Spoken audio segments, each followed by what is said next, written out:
Olá, sou Francisco Bittencourt. Estamos dando início a mais um podcast, Liderando com Bita.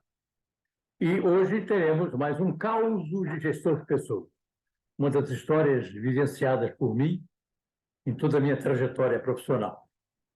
O caos de hoje, na realidade, eu pretendo relatar uma experiência muito curiosa, vivenciada junto ao presidente de uma empresa multinacional da qual eu fiz parte, a Burroughs, hoje Unisys.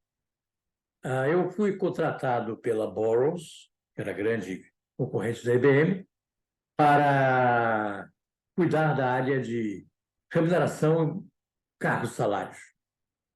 E era subordinado a um diretor, que hoje é um grande amigo meu. E esse diretor, 1 ou 2 meses depois de eu ter entrado para a empresa, ele, por uma série de razões pessoais, deixou a empresa. E eu, interinamente, sem que isso significasse uma mudança imediata de cargo, assumi a diretoria de recursos humanos.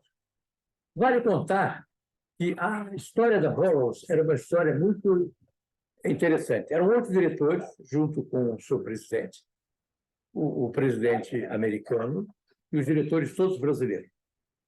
E o processo seletivo levado à empresa, um headhunter, foi penoso. Deve ter levado uns 3 meses, porque havia entrevistas, eu fui entrevistado pelos 8 diretores, 1, 2, 3 vezes, debates e conversas mútuas e conversas múltiplas. Foi um negócio, até que finalmente fui aprovado. Tendo sido aprovado, eu iniciei os trabalhos, inicialmente como gerente, e depois de algum tempo, então, assumi a posição interina do Departamento de Recursos Humanos. E esse diretor com que eu me relacionei era uma figura extremamente curiosa. Ele já estava há cerca de 25 anos dirigindo o Brasil. Veio da matriz e aqui ficou. E nunca foi substituído. Uma das coisas interessantes é que ele era dono de um tremendo carisma, uma figura extremamente poderosa nas suas argumentações, mantinha com seus subordinados diretores uma relação hierárquica bem forte. Não era uma relação desagradável. As pessoas tinham com ele um bom relacionamento, até porque ele, pessoalmente, embora autocrata, fosse uma figura extremamente cuidadosa no trato, incapaz de uma grosseria, muito objetivo nas cobranças, necessitava de uma grande linha de argumentação para que ele pudesse aceitar determinadas ideias. E uma das coisas que chamava atenção é que ele tinha o hábito de receber, uma vez por semana, cada um dos seus diretores. Como eram 8, mais eu, eu interinamente, a reunião com os diretores não terminava na sexta-feira. Continuava na outra semana e já iniciava o seguinte. Isso fazia com que todos os diretores se preparassem para conversar com ele. Se houvesse necessidade, ele convidava um segundo diretor para fazer parte da mesma reunião, mas a ideia sempre era dar individualidade ao tratamento dos seus subordinados diretos. E havia um ritual para essas reuniões. Elas, em geral, começavam depois do expediente, às 18 horas, e duravam 3 horas, e às vezes até mais de 3 horas. E eu me lembro, então, da primeira vez, eu estava na minha sala, sabia que ia ter a reunião com o presidente, preparei todo o material que eu tinha para tratar com ele. Não sabia muito bem como é que essas reuniões se desenrolavam, que os diretores mantinham, até por certo charme, um certo sigilo. E eu me lembro que, quando chegou próximo, 10 minutos antes das 18 horas, a diretora, a secretária dele, que era uma senhora polonesa, de nome Lila, ligou para mim e disse assim: senhor Bittencourt, sua hora, pode subir. Eu subi, então, para o gabinete do presidente, que ficava na cobertura do prédio. Nós chegando, fui colocado numa sala, ele tinha uma sala de trabalho imensa, um verdadeiro auditório. Nossa, vários ambientes, plantas, pinturas.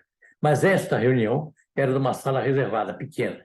onde havia uma pequena mesa, para 2 pessoas, 3 no máximo, um armário clássico, ou seja, madeira fechado, e nada mais. Alguns quadros na parede, nenhum material eletrônico, nada. E eu me lembro que sentei, fui colocado na sala, aguardando a chegada dele. Chegou logo depois, não demorou muito. E, dirigindo-se para a secretária, perguntou: Dona Lila, que horas são? Perguntou com seu sotaque. E ela respondeu: Sua hora, presidente. Obrigado. Ela saiu, fechou a porta. Ele levantou-se, abriu o armário e dentro eu tive uma visão simplesmente paradisíaca. Uma das maiores coleções de Scott que eu já tinha visto na minha vida. Ele vira-se para mim e diz: Menino, gosta de uísque? Eu gosto, presidente, gosto muito. Então, menino, escolha. Que tomaremos hoje? Eu escolhi lá. Se não me falha a memória, nesse dia, eu escolhi um Old Smuggler, que eu havia tomado no tempo do Citibank, gostei do sabor. Ele tirou a garrafa, botou na mesa, tirou 2 copos de cristal maravilhosos, tinha já o seu balde de gelo e colocou o gelo para nós começarmos a conversar. Uma das características das reuniões com o presidente é que não havia preâmbulo. Ele entrava direto nos assuntos. Se ele não tinha nada para tomar, era um de nós que tinha que abrir a boca. Ele disse: Então, menino, quais são os assuntos que você tem para mim? E eu comecei a relatar. Eu tinha assuntos de salário, demissão de funcionário, promoções. Afinal de contas, nós tínhamos cerca de 4.500 empregados, tínhamos filiais em todo o Brasil, né? Então, era um trabalho muito curioso. Eu me lembro, inclusive, que aconteceram 2 episódios que marcaram a minha presença na empresa. A primeira delas é que logo que o diretor, que ocupava o cargo de diretor de RH, saiu, o responsável pela área de recrutamento e seleção, como se chamava na época, hoje é atração e seleção, que era o psicólogo, figura emblemática, mas que não falaremos dele agora, precisou se ausentar, porque sua esposa estava grávida, estava prestes a ter o nenê. E ele tinha um trabalho a fazer em todo o Brasil de comandar o processo de recrutamento e seleção de vendedores. Digamos assim, a marca forte da Boros na época eram os seus vendedores. E então, em função do fato do gerente de recrutamento e seleção não estar disponível, eu então fui deslocado para fazer essa viagem.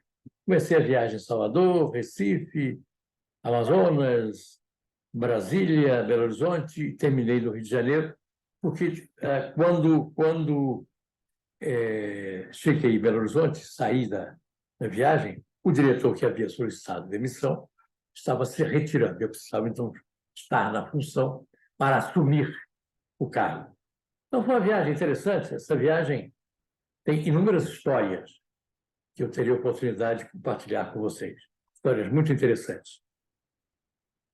E aí, fizemos esse trabalho, e eu então conversava com ele. E um outro aspecto com relação que marcou, eu disse que eram 2 aspectos, que marcou bastante a minha presença na empresa, deveu-se a uma situação em que um dos supervisores da empresa, um dos mais antigos, responsável pela área de serviços gerais, embora não fosse subordinado diretamente a ele tinha uma relação muito próxima, inclusive o presidente era padrinho de um filho, qualquer coisa nesse sentido, não me lembro agora. E esse cidadão chegou à minha sala e disse: Bittencourt, eu preciso falar com você. Não, acontece o seguinte: eu recebi, alguns dias atrás, uma proposta de uma empresa. Ele era um profissional competente, mais velho do que eu. Eu tinha 27 anos. E ele fez uma proposta e recusaram. Quase 3 vezes o meu salário. Eu não tinha como dizer não. Eu já aceitei. Já mandei uma carta para ele confirmando que eu aceito. E agora eu preciso comunicar isso à nossa empresa. Isso você já falou com o seu diretor? Não com ele, nem com o presidente. Queria falar primeiro com o presidente. Não faça isso. converse com o seu diretor e diga que você vai falar com o presidente. Ele conhece as suas relações com o presidente e não vai se opor.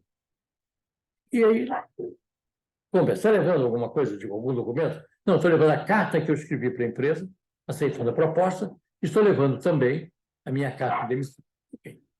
Ele foi, aparentemente, conversou com o diretor, que era o diretor administrativo, que era o controle da empresa, inclusive, e se dirigiu ao presidente num determinado dia. Passado umas 2 horas, eu sabia que ele estava em reunião, ele passou na minha sala um pouco antes. Então, não é a minha surpresa vê-lo voltar com os olhos vermelhos, aparentemente de tanto chorar. Eu disse, o que houve? Não deu certo? Ele disse, nem te conto o que aconteceu. Conversei com o presidente, falei a ele o que acontecia, e no final das contas ele me convenceu a desistir de ir embora, me fez ligar para o pretenso novo patrão, comunicar que eu estava desistindo, me fez rasgar a carta que eu escrevi para a empresa, me fez rasgar a carta de demissão. E os que mais? Nada. Não me ofereceu nem aumento de salário, nada. Continuo exatamente como estava. Mas eu não tive coragem de me contrapor a ele. Essa era a figura. Carismático, tinha essa presença, tinha essa forma. Às vezes, um determinado gerente fazia uma grande venda. Os gerentes eram carro fortes da empresa, gerentes de venda, os vendedores, até mesmo os vendedores. E quando ele sabia de um resultado extraordinário, ele mandava trazer o cidadão, não importa de onde, e fazia um verdadeiro elogio público. Ele tinha hábito de fazer umas festas à noite, mandava vir buffet, música, para homenagear essa pessoa, e as pessoas cada vez mais ficavam envolvidas com esse carisma. E assim foi. Então, essa era a figura com quem eu ia tratar naquele dia. E fizemos a reunião, a nossa reunião durou 3 ou 4 horas, levei o que eu precisava, e essas reuniões tinham uma grande vantagem. Como elas eram individuais, você tinha a possibilidade de, desde que tivesse um bom argumento, você tinha a possibilidade de convencer o presidente e tomar decisões. Então, as reuniões eram produtivas. Não havia lero-lero nessa história, porque não era o traço dele. Então, nessa primeira reunião, assim foi, gostei da história, porque éramos banhados por uísque de boa qualidade, que eu sabia que era assim, à exceção de 1 ou 2 diretores que não tinham hábito de beber. Mas eu acho que um deles era o diretor de recursos humanos, que me antecedeu, que não bebia, tomava chá, e eu dizia para ele, tornou-se meu amigo, que esse era o motivo da permanência dele dentro da empresa. Tomar chá, tomando isso, não podia dar certo. Mas a figura desse presidente foi uma figura que marcou porque ele tinha um traço autocrata. Você precisava convencê-lo. Você precisava dizer a ele quais eram as razões pelas quais você estava discordando dele, de que forma que ele poderia ceder. Era difícil, não era fácil. Mas desde que você tivesse uma argumentação objetiva, tranquila, você conseguia convencê-lo. Uma história interessante dele também é que ele morava no Leblon, ele tinha uma bela casa no Leblon, e tinha um automóvel americano, se não me engano, um desses super carros, não sei se Impala, uma coisa assim. E ele tinha o hábito de sair cedo de casa, ele saía às 6 horas da manhã de casa, e vinha passando pela orla, Leblon, Ipanema, Copacabana. E os diretores dele moravam praticamente todos na zona sul. E tinha o hábito de caminhar na praia, jogar alguma coisa. Tinha um que jogava peteca. Nunca me esqueci. Um dos diretores dele que jogava peteca. E aquela coisa toda, sempre muito objetivo, muito tranquilo. E ele passava e quando via um desses subordinados, buzinava, acenava. E era curioso que quando por alguma razão um deles faltava, a primeira coisa que ele fazia ao chegar no escritório era ligar para mim e dizer: menino, não vi hoje fulano jogando peteca. Houve alguma coisa com ele? Olha, presidente, não sei, vou saber. Eles não eram, ele se atrasou, esse dia não foi, uma coisa desse tipo. Então, essa era a figura. E uma das críticas que os diretores faziam veladamente, e a minha postura como diretor interino ajudava a conversa com eles, com quem eu tinha um relacionamento fácil, nós precisamos mudar. Existem algumas coisas que precisam ser implantadas na empresa. Sabe, uma autonomia maior. Eles reclamavam que havia, embora ele fosse carismático, ele fosse uma figura agradável, não havia autonomia. Isso era uma realidade. As pessoas, para tomar qualquer decisão, tinham que levar ao presidente.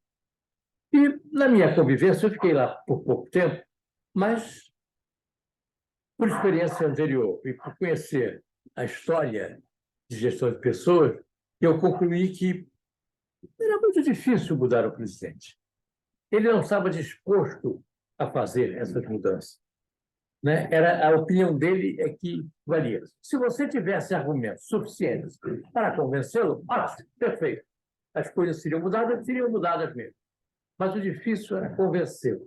Como os diretores eram, por si só, autônomos nas suas decisões, eles tinham dificuldade de trabalhar com alguém superior a eles em relação a quem teriam que convencê-los. Então, ficava difícil o processo. E eu, então, comecei a fazer um trabalho no sentido de, ao mesmo tempo que eu tentava convencer o presidente de que algumas medidas poderiam ser tomadas, eu fazia um trabalho junto com os diretores para que eles baixassem um pouco a bola. Porque senão a ansiedade e a neurose tomavam conta de todo mundo. Gostavam, ganhavam bem, ele tinha o hábito de pagar bem as pessoas que estavam com ele, a empresa pagava bons salários, não tinham dificuldade de trazer pessoas do mercado. A empresa era estável, ela era segunda no mercado de computadores, mas era uma senhora empresa, não há dúvida nenhuma. Mas, de qualquer maneira, todo esse processo convivia assim. Eu ia aos pouquinhos, era pouco tempo que eu estava na empresa, mas eu ia aos poucos fazendo esse trabalhinho cuidadoso, artesanal, com o intuito de convencer o presidente naquilo que fosse possível, mas, ao mesmo tempo, baixar a bola dos meus companheiros. E tivemos, então, como havia sempre, além das festas que ele costumava promover, nós tínhamos um grande encontro anual com todos os gerentes e diretores. Alugava-se um hotel e fazia-se uma festa que durava uns 3 ou 4 dias. E cada um de nós fazia uma apresentação. E, em determinado momento, embora eu gostasse imensamente da empresa, sentia extremamente confortável, eu percebia que não tinha grandes alçadas a crescer, né? Não tinha grandes caminhos a percorrer. A minha vida profissional seria limitada. Eu seria eternamente um diretor de recursos humanos da Burroughs, junto a esse presidente. Se um dia ele saísse, por idade, aposentadoria, ou fosse, dependendo de quem vem, as coisas poderiam mudar muito. E eu, nessa época, tinha um grande amigo que já tinha sido meu diretor na L'Oréal de Paris, até já contei histórias sobre ele aqui, e fez uma proposta para montar a política de recursos humanos da L'Oréal Paris, me ofereceu um bom salário, condições especiais, automóvel e outras vantagens, e, além do que, trabalhar com um grande amigo, uma empresa um pouco mais livre. Eu, então, aceitei. Eu aceitei a proposta. Não fiz igual ao outro de mandar carta, mas aceitei e fui conversar com o presidente. Sabe, quiser, aconteceu isso assim. E ele também não. Ele disse: olha, eu gostaria imensamente que você continuasse aqui, porque você é uma pessoa que conversa comigo de maneira muito tranquila. Menino, nunca me tem, menino.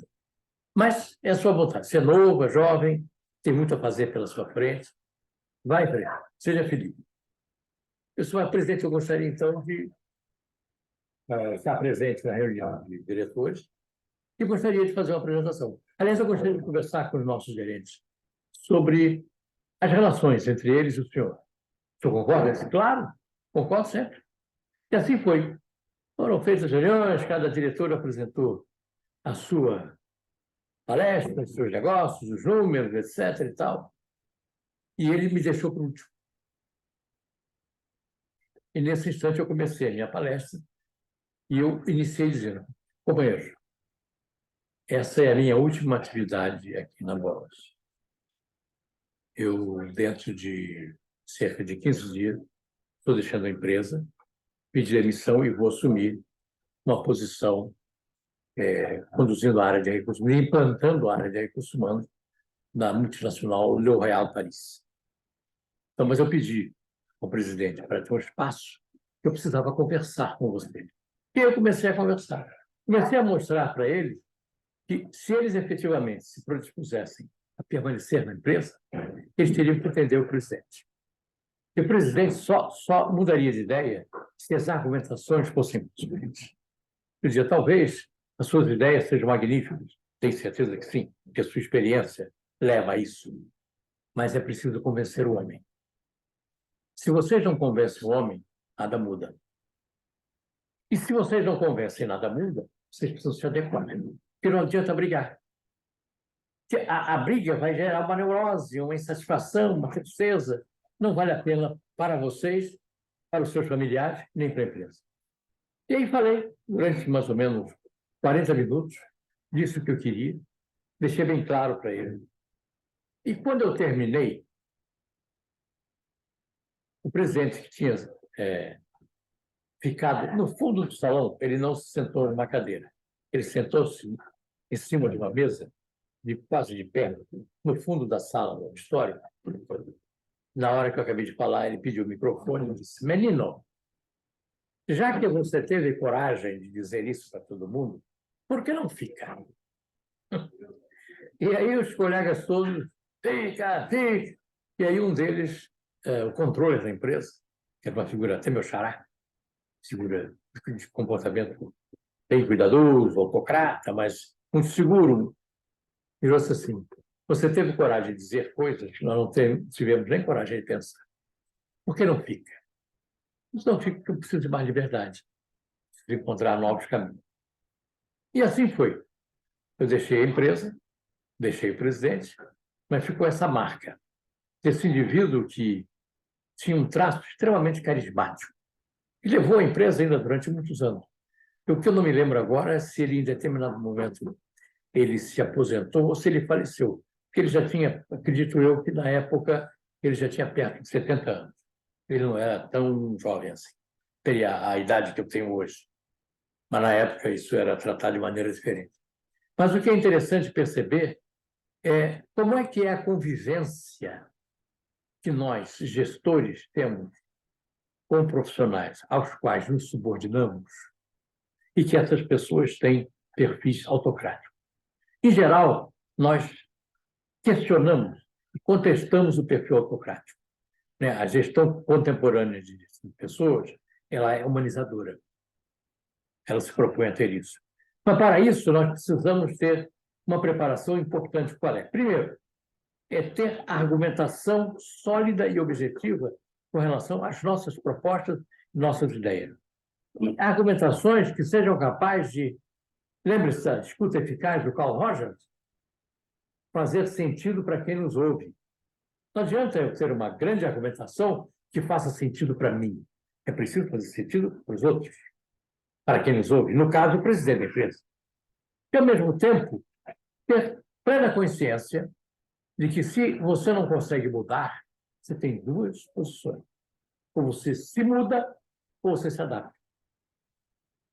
Mudando para outra oportunidade, vai viver a sua vida. Agora, se você se adapta, encontre os caminhos para que a sua permanência não seja dolorosa. Então, a experiência com a Bosch, uma experiência pequena, 6 meses, foi a empresa onde eu menos trabalhei, mas deixou um gosto gostoso. Aconteceram inúmeros episódios. Eu terei a oportunidade de contar outras histórias aqui, inclusive essa viagem que eu fiz pelo Brasil fazendo recrutamento, e algumas histórias que mostram esse paroxismo entre ser feliz numa empresa dirigida por um autocrata, mas, ao mesmo tempo, entender que você pode conviver com o autocrata desde que você melhore o seu potencial pessoal, né? O seu conhecimento tácito. Então, essa era a história que eu tinha para trazer para vocês nesse nosso podcast. Carlos, o gestor de pessoas.